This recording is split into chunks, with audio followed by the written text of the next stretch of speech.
साथियों, वित्तीय वर्ष 2022-23 के मध्य भारतीय सरकार के अनुसार देश की जीडीपी 7.2% से ग्रो की। मैं आपके सामने इस 7.2% की ग्रोथ का पूरा सच लेकर आया हूं। साथियों, 2018-19 में देश की रियल जीडीपी का साइज 140 लाख करोड़ रुपया था, जो 2022-23 में बढ़कर हो गया 160 लाख करोड़ रुपया।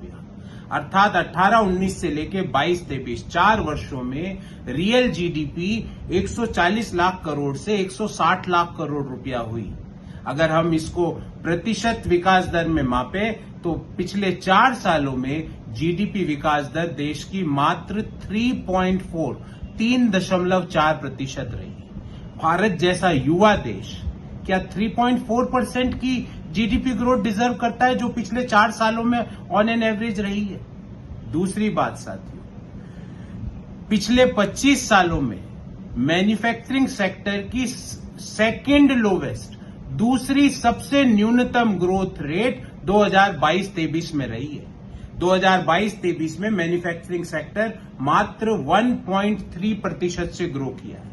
ये वह सेक्टर है जो युवाओं को सस्टेनेबल ग्रोथ अपॉर्चुनिटीज मुहैया कराता है, और होगा भी क्यों नहीं, क्योंकि जब फरवरी 2023 में कंसोर्शियम ऑफ इंडियन एसोसिएशन ने जब एक सर्वे कराया तो उनके अनुसार 76% एमएसएमईज को पिछले 5 साल में कोई मुनाफा नहीं हुआ।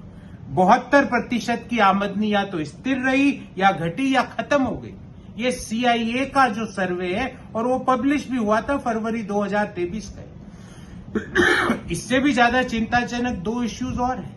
हंगर इंडेक्स में हमारी रैंकिंग 121 दुनिया के देशों में 107वीं है, और दूसरी 3.60 करोड़ लोग जो पहले दूसरे क्षेत्रों में रोजगार ले रहे थे, वो वापस 2017-18 से लेकर 21-22 के मध्य वापस किसानी करने पे मजबूर हो गए। हंगर इंडेक्स में हमारी रैंकिंग गिर रही है। एमएसएमईज 76% एमएसएमईज को कोई मुनाफा नहीं हुआ पिछले 5 सालों में।